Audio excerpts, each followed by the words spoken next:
Bring that joy.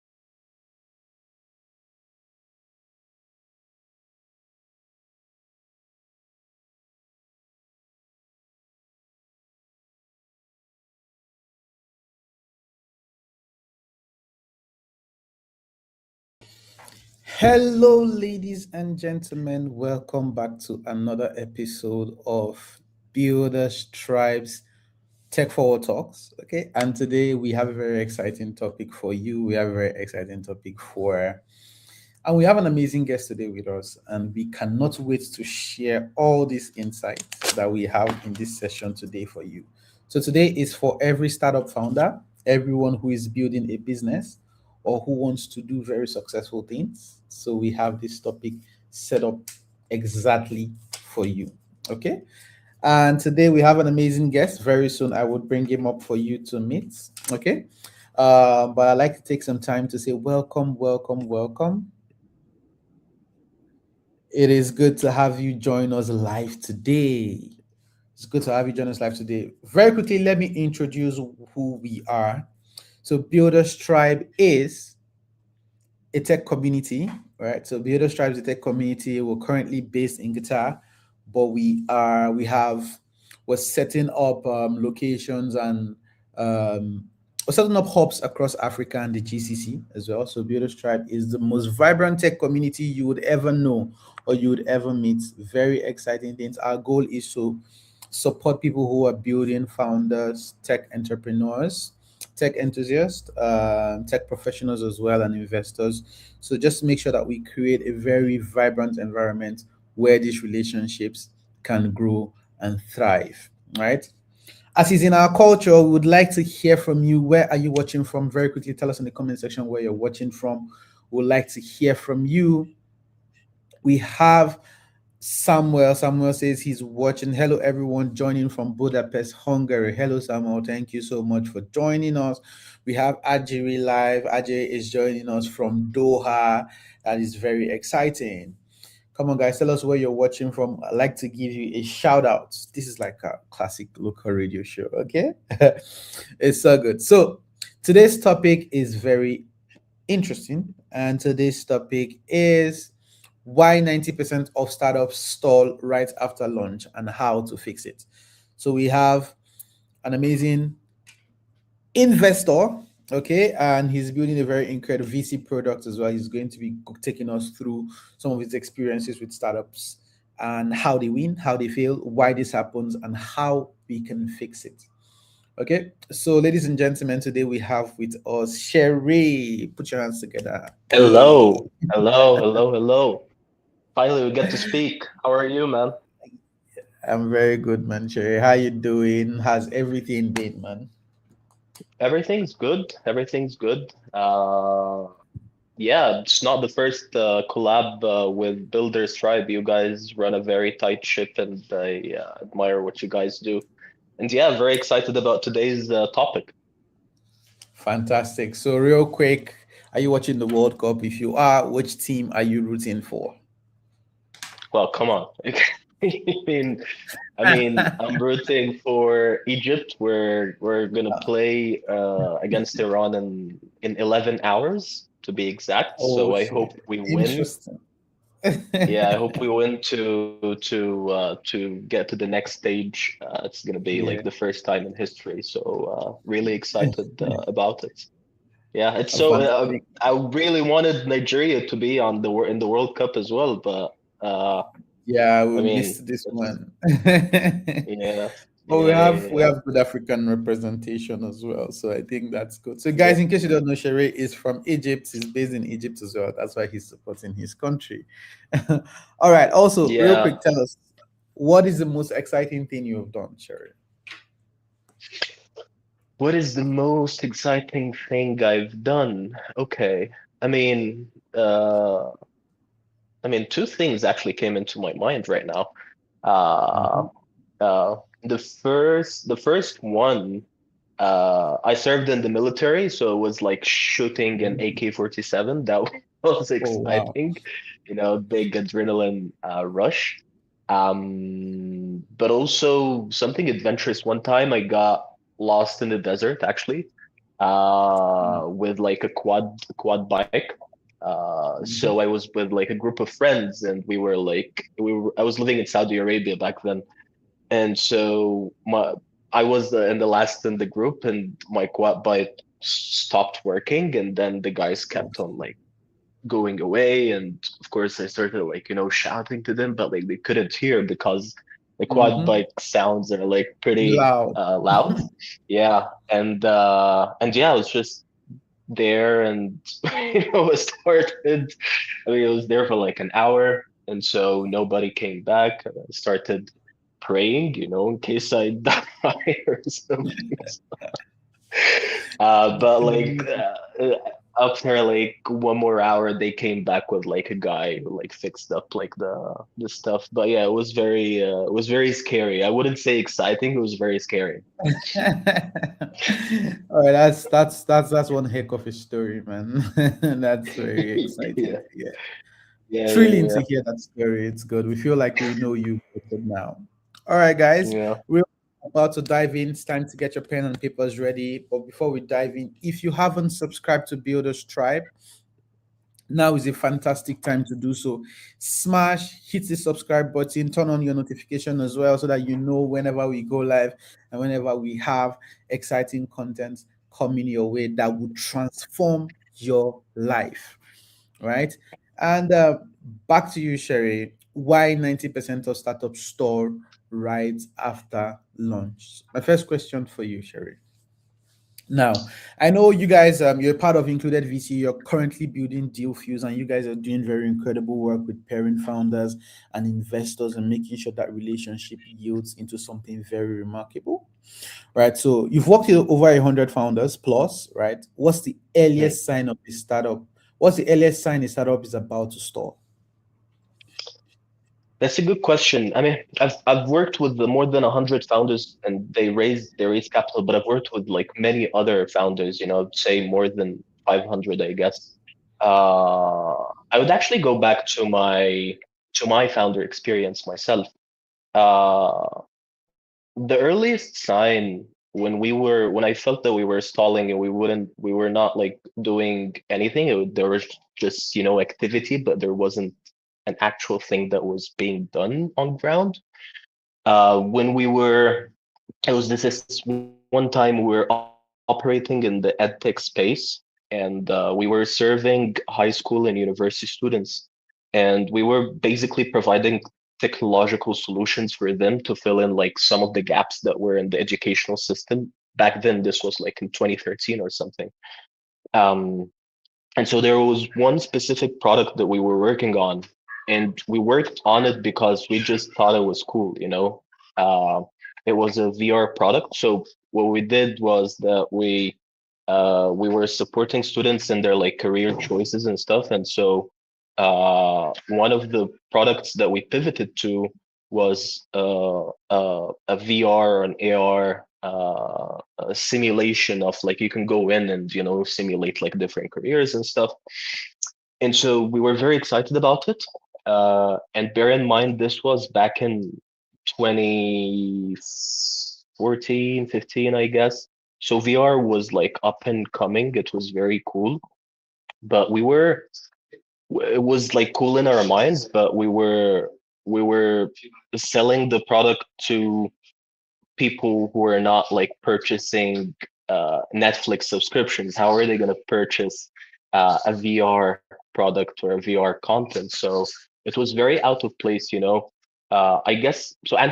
Getting back to your question, answering the question, I guess uh, the earliest sign of stalling is when you lose sight, when you lose the customer's voice and all of like the void of the excitement and stuff. Uh, so I'm always right now when I'm building something, I'm always asking people who are using it, what do you think? Do you hate it? And sometimes this is even misleading. You would need to check out like the other people who are building in this space. So I guess answering your question is when you lose the customer's voice or the user's voice, and just getting excited in your head about what you're doing. Hmm. I think this actually leads me. I'd like to go deeper into this. So when you say customer voice, right, what exactly does that mean? In your experience, what are some of the times or instances when you've seen this play out? um when you stop, basically when you stop making money, and even if you're like pre-revenue, when you stop having like excitement from the people around you. So when we were building this VR product, uh we went to like different like locations, and we started like shooting stuff with like a 360 camera, and we started editing and stuff, but we weren't talking with any customers, and even when we spoke with them about it, they would say, yeah, it's cool, it's cool and stuff, but like there wasn't like any stickiness to it. So when I look at the other product that we pivoted to after this, there were like signs of like, okay, there is stickiness, there is people asking about it, people are commenting, when are you launching, when can I use this product, people, some you I mean the optimum thing is when people pay money for the product itself. But when you get people to sign up, and when you see this excitement, this is I mean, it's simple as, this is the sign when there is stickiness. Uh, but when there is nothing at all, uh, it's not like optimum. I think this is a very unique. It's a very unique experience to have, like seeing the customer experience your product, like you said, how excited they are about it, and how it. I think the goal. I think the convention is how you see it light up their face and how happy they get when they have that problem solved. Essentially, now this Yeah. leads to my next question. All right, so when a startup founder starts building something, there's so much conversation to consider. He's running a very is essentially running a whole cruise ship alone. Okay, he's the captain. He's the guy in the engineering side. He's the guy that's making sure the sales are right. He's the guy that's making sure marketing works. Let's say they even have a very small team of two or three founders. So there's just so much to do, right? In that whole chaos, I think one of the things we appreciate Elon Musk for is that he's able to break down whatever it is he's building into first principles. What matters most? Where's the most important place to focus attention? So the next question is, what metrics or signals tells you a startup is actually growing versus just staying busy? That's a good question, and I could dwell on like specific metrics and signals, but when you do the work, it shows. Like, I'm not like rooting for like a 996 work culture or anything, but I mean, when you're doing something different than all the other people, it shows. And as you said, the founder would be the one running this ship, running a tight ship and doing everything. And sometimes, I mean, we're human beings after all, you get burned out, and doing the boring things, I mean, the question you said versus staying busy, doing the boring things and staying busy, this is usually what gets you to the next thing, because not every day you're going to be motivated, not when you're excited about like doing the work. I mean, it's good, but it's not like 100% of the time, actually 80% of or 70% of the time you're not. So you have to do the boring little things that are keeping you busy to actually make it and see these metrics and signals. And going back to your questions, uh, regarding the metrics and signals, if like if there is a very slow growth, but you're getting one person to signing up to your product or service, one person every day, I would say that's good. You know, even it's like very slow in the start, it's good. Um, and basically, yeah, basically getting users, getting people to like try your product, and if they're not trying your product, then you have to stop and say, okay, what's up, you know, what's the problem. All right. So most of what you said now just leads to my the next thing. So when a founder is building something, or whenever we are even building something, there's this debate or dilemma where people go, I need to raise more money. You have heard this. You ask the founder, why do you need to raise more money? Like, oh, like there's like a million problems I want to do. There's this new product I need a whole team to build. There's a new future. There's a form of go-to-market I want to employ. There's just so much to do, right? That they want to try, right? So, Yeah, what's yeah. a I growth mean, problem founders, right? So the question is, Sherry, what's a growth problem founders often think can be solved with more money, but money can actually fix these problems? yeah. I mean, this is this is the ugly side of venture capital. You know, I mean, when I was a founder, I don't know how long ago it was, 14 years, I don't know. But when I was a founder, what I didn't know anything about venture capital or about the fact that I can get funding to my product, you know. I didn't know this. What I knew was, okay, there is this problem that we have to work towards and we have to solve it, you know. And then we started working on the problem. We started speaking with customers, you know, very boring work, but like the idea in my mind. And to add more context to it, we started doing like actual physical simulations for university and high school students. And like the idea of it, of like simulating careers in like a physical place, and you would go in and like a surge an operation room if you're like simulating the medicine career. The idea itself was very exciting, you know. And so we started speaking with schools. They were very excited as well. We started doing it. We got like 50 top 50 schools in Egypt to try it out. We did like the first one, and then the second year we did the second one, and then we wanted to like, you know, make it more scalable. So we started pivoting into like different stuff. And one of the things that we pivoted to was VR, which failed. But like the other thing that we pivoted to is like we were like, okay, we're gonna get different companies that are operating in different sectors and industries.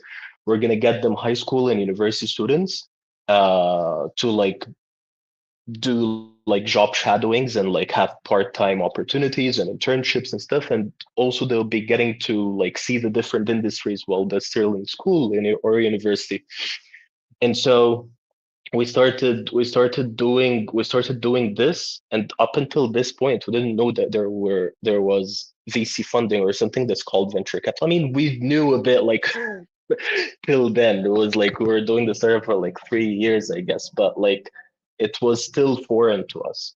And so we started speaking with investors, and we saw interest. You know, we saw interest because we did the work before going out there and ask for money.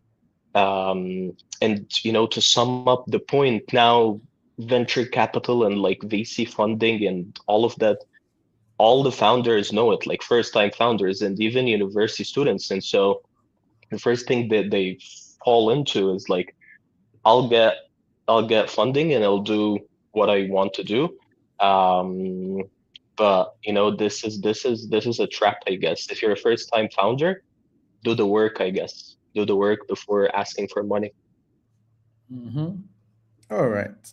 So you talked about pivoting, all right? And speaking of pivoting, so I think when it comes to building anything, we've seen some of the most successful some of the successful AI companies of today, ChatGPT, Anthropic, most of these companies, what they are today, the money giants that they've become today, wasn't had nothing to do or has nothing to do or looks like does not look like what they used to be or what they started as, right? So most of them used to Yeah. be like just basic research companies. Some of them were trying to compete with Google over like an AI type of browser thing. And then eventually they kept adapting and pivoting until they reached a very unique product market fit. And then they continue to pivot as well, right? But this is very sensitive, right? Yeah. So now the question is, so when should a founder pivot? When should they pivot, or when should they just simply be patient and just wait and see what is working and what isn't, from your experience especially? So if you can tell us a story too, something that's happened in the Yeah. past, a founder you've seen, that would be great too. Yeah, I mean, the question answers itself, but like you said, when Anthropic and OpenAI were like just, research labs or anything, and then they found product market fit.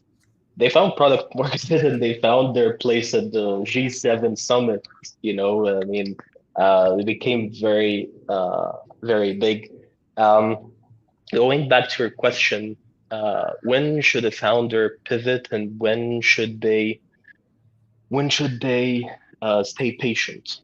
Um, I'll use an example of someone who stayed patient. So I was working with a health tech founder, uh, and so what the product that they were doing, they were providing uh, medical medical information about for for school students, medical. So what they did is that they provided uh, a medical card for students, and for the school to follow up with the students' health, um, and so they were it was like an intersection between edtech and health tech somehow, because they were targeting education, not because their product wasn't operating in edtech.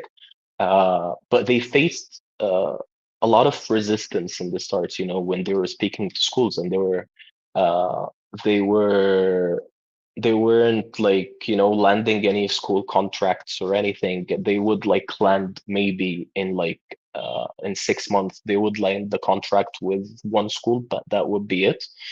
um, but the founder had the vision in his mind, and he saw something that people didn't see. And right now they started landing more contracts because they started providing medical insurance for schools. When something happens to the student in the school, Okay. I think sometimes this is not covered or anything. They started, partnering up with insurance companies to provide this type of policy or insurance, and now Mhm. they're growing very big. And so I guess answering your question,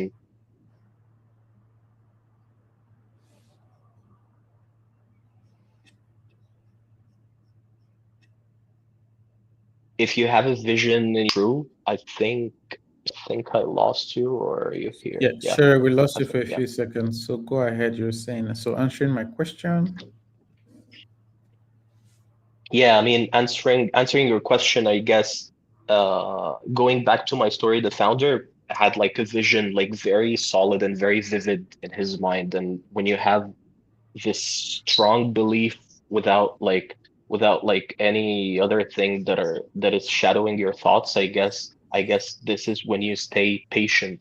When you pivot, when you pivot, when you have a feeling that this might not work out, you know Mhm. uh people go into people would speak would they expect to hear from investors and founders metrics and strategies and stuff, but it's all a big part of it is psychology. And I hate to say it because I'm a very practical person, but yeah. Mhm. Interesting. So now, Sherry, this is it's very tough to wait, right? So we know. So tell us, this founder that you're talking about, how long did they have to wait? How long did they have to be patient before their product started working? 1 year, 2 years, 5 years? No, no. It did. I mean, when it's 5 years, you have to like close up shop and find something else. Maybe be a salesman or a real estate agent or whatever. But no, he waited, I guess, 2.5 years. 2.5 years. I Mm. mean, he was doing like steady progress in these 2.5 years, Okay. but it wasn't like big, it wasn't what he imagined, there were Mm-hmm. not the numbers in his financial projections on his financial model. He missed Mm-hmm. each and every milestone in these 2.5 years. But then Wow. it started making sense when the insurance companies came in and started providing this insurance policies. Hmm. Like I think Yeah. that takes like a different kind of patience, right? So I think one thing I'd like to know, or I'd like the audience to learn or hear from you is now. I think when it comes to waiting, there's a way to wait. Okay, I think if he was probably missing some most of the metrics, but I believe there were some signals he could see in the market. There's some he's done deep research. His thesis is deep, right? Maybe he's probably seen someone done like he's probably seen the solution work in another market. So that what are some metrics? For instance, a very basic version of this is we see people who want to become content creators, and someone creates like some videos and it never works and they keep going and they're like, oh, one day it's going to work. And it doesn't even help that we hear people like Mr. Beast said, I put 700 contents before I went viral. You hear Diary of a CEO. I posted 400 podcasts before I went viral. Like, come on, guys. Right. Yeah, It's and very it's going discouraging back. to It's wait. it's going So, back. but what are Sorry some to of cut. these like very clear signals? What are some of these clear signals? Because we need Yeah, to know if we're being I patient, like mean, there has to be like a metric. So we're not all wasting our time. You said you're practical, please. yeah, I mean, these clear signals are like when you. So, I mean, for him, and going back to the story, for him, the clear signals was the school principals telling him, "Oh, we need this very bad," but they might not have the money to like purchase what he's providing, So these signals, when you hear that, oh man, I would actually like use this. There is a need, but in the context itself, they're not like buying it because you don't know, but someone else might buy it. So having these signals, I need your product. Oh, this is good. This would work out. This would save me so much time. This would save me so much money. Oh, I could use this and like fire my marketing department. I mean, this is sorry and good at the same time, but like, yeah, I mean, these are the type of signals that you would need to keep on hearing to keep going. I think that's a very unique take, interest. I think, and the funny thing is, interest doesn't even reflect on spreadsheets, it doesn't reflect on the financial model. So it's a Yeah, very unique yeah, metric to look out for. So yeah, I think yeah, if there's anything anybody should take home with it, just take that home. Like if there's an interest, if there's demand, eventually one day supply will catch up. I think yeah, that is very yeah. unique. Yeah. So okay, so next question for you is right. Okay. You're very So good at this, what's by the the way. most Like it common feels like you did it. I saw some other videos with some other speakers. You do it yeah. very good. I mean, you're a natural. So yeah. Thanks, man. So a question next question for you is like, so what's the most dangerous advice founders follow after launch that ends up hurting growth? Because everybody has something to say to founders, especially VCs. Because most VCs are not going to give you money, but they have advice for you. So, but what's some of the dangerous Yeah. advice you've seen? I mean, before AI, the very obvious answer to this question was hire more people to like we want to burn more money so that you would make money. But like this is not the case anymore. Um, right now, uh, actually, one of the advices that some VCs give is that they started to say that like you don't need that much people on your technical team. Now that that everyone can build, you don't need like to spend money in tech, you know. You have to cut out the tech costs. I mean, it is natural after all with all the tools that we can use right now.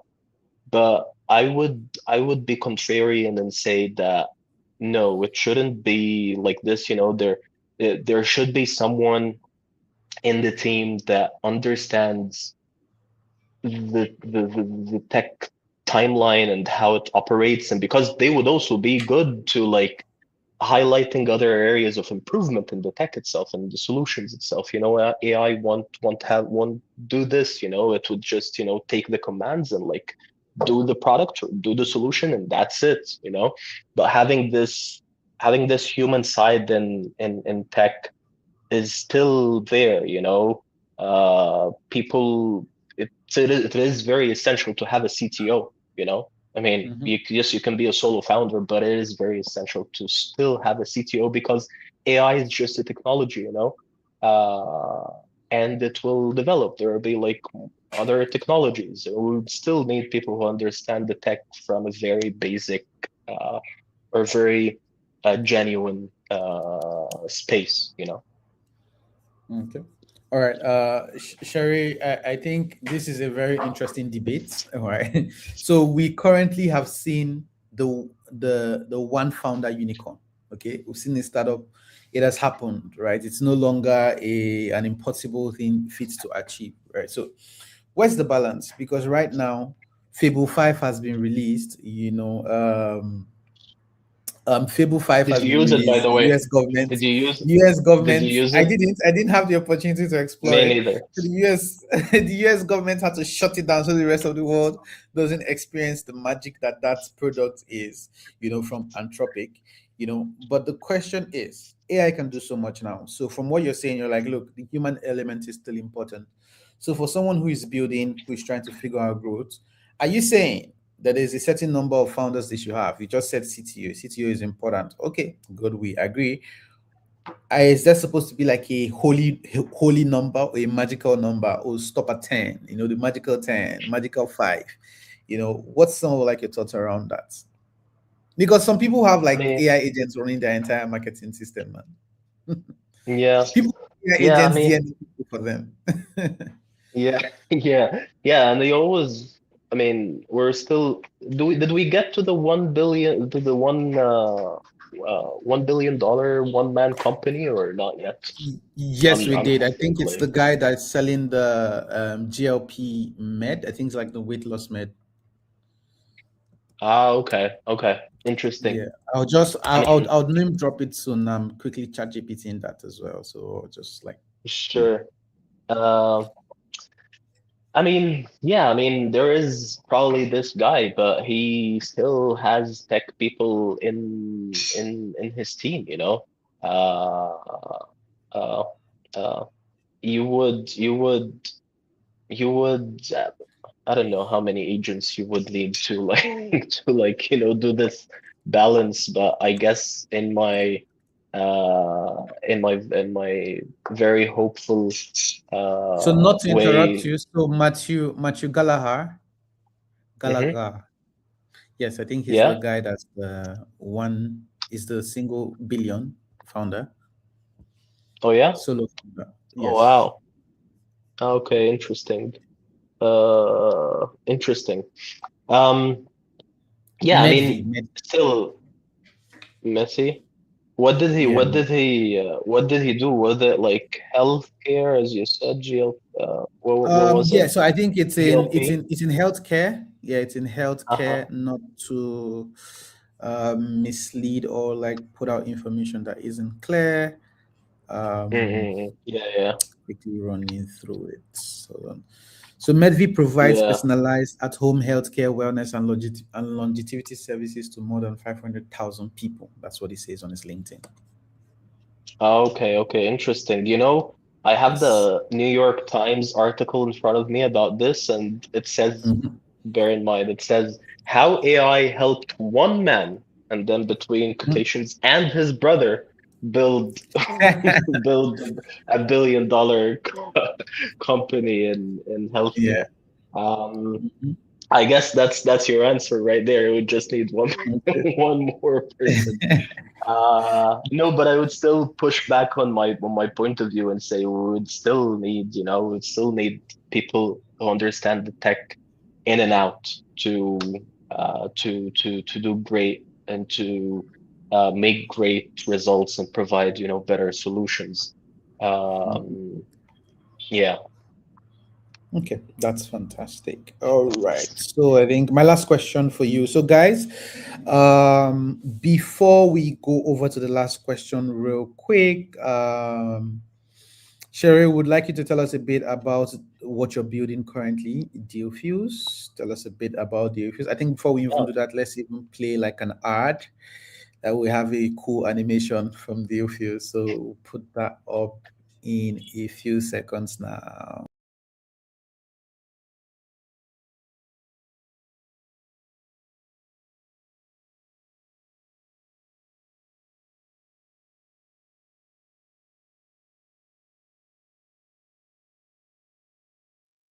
All right, welcome back, guys, from our brief break. All right, Sherry, tell us about Dealfuze real quick. yeah, so about Dealfuse, the guy that just came into frame right now was the co-founder, but it's fine. So more about Dealfuse. So what we're doing right now is very briefly, 4 years ago I had like 1,500 founders reaching out to me who want to raise capital, and I was scouting for around, I don't know, 35, 40 funds and angel syndicates. And so I was I tried to do the matchmaking, but obviously I couldn't do it like manually. So what I said is I want, in my mind, I was like, okay, I want to put all of those people in like a sandbox, and then they would match with each other based on stage, geography, sector, and even more. Like the personalities of like the investors and founders themselves, and even more so when investors want to have like access to like a diversified deal flow. And so what we're doing right now is Dealfuse is basically a matchmaking platform between founders and investors. It's a swipeable experience, very simple. We removed all the noise from from like the investor founder communication, and now the AI, our algorithm, basically matches them based on like everyone, based on like all the aspects that I've mentioned. And so yeah, right now we're in the closed beta. We're opening it up for a very few select number of founders and investors, but there is a waitlist that you can join on dealfuse.io. And yeah, we're actually looking to we're gonna start our internship program, and we're gonna hire 3 interns for the upcoming 3 months. I'm very excited about what's coming. We're doing an online demo day for UK founders, and yeah, basically opening up the closed beta bit by bit till it's like available to everyone. And thank you All right, for like giving that's me this. Yeah. yes, that sounds like a very exciting product, guys. We have so for us at Build a Shop, we've partnered with Dealfuse before. You can watch that conversation on our YouTube channel. Just go to live, follow that conversation. Very exciting conversation. We had founder speech. We had some of these VCs come in and hear them, and we can't wait to explore the product as well. My final question from you before we begin to take questions from the audience, right, Sherry? So my last question for you. So, in your experience, what's one lesson you wish every founder knew before they launched their startup or their product? I would ask myself this question: what will every founder do before they launch their startup? Yes, so that they Um, can continue to grow, even when things don't make yeah, sense, they can hang in there and win. I think, and this is also the case if you're like a group of co-founders. I guess the one thing is to be as objective as possible, because like we're usually like human beings after all. And sometimes if you're building a product with a friend, you might, if you're a main objective, it's going to be fine. But if you start having like being emotional or like stop being objective, basically. It's like if your team of co-founders is like both of you are like married and you're trying to raise a kid, and so as a mother and as a father, you has to be as objective as possible for the betterment of this kid. And in this case, it's the startup. And yeah, I guess to remain as objective as possible and to actually like solve problems, solve crucial problems, problems that you faced yourself or you saw other people facing. I think this would be it. Think you're muted. Yes, guys, we have run out of time. Thank you so much, Sheraie, for sharing this. I think we have maybe like one or two questions, but guys, look, you have to connect with Sheraie. You can jump into Sheraie's DM on LinkedIn, and if Sheraie is not answering your question, if Sheraie is a VC, is giving free money. Sheraie will fund your VC, will fund your startup. Okay, so guys, connect to Sheraie on LinkedIn. It'll be good to Sheraie posts a lot on LinkedIn, funny stuff, insightful stuff. If he's not dragging VCs themselves, he's dragging founders, but very exciting content from Sheraie as Thank well. you, If you man. have questions for him, shoot the question there. Thank you so much for joining us today, Sheraie. We appreciate it. Hopefully, we look forward to having you on another episode. Have a great rest of your Yeah, thank evening. you, man. Thank you. Thank you. All right. Okay, guys, that was an amazing session. Why 90% of startups stall right after launch? This was an insightful session. We do not want to keep you any longer than this. If you haven't subscribed to our YouTube channel, subscribe now. Smash the like buttons. Smash the subscribe button. As we continue to say, Builders Tribe is the most vibrant tech community you would ever connect with. Follow us across our socials. Follow us on LinkedIn. Follow us on Instagram. Follow us on Twitter. Subscribe to our YouTube channel. We're always doing exciting things. Okay. Thank you so much for joining us today. We hope you had a great time, and we catch you at the end of next month. Okay. Bye, guys. Bring that joy. Bring that joy.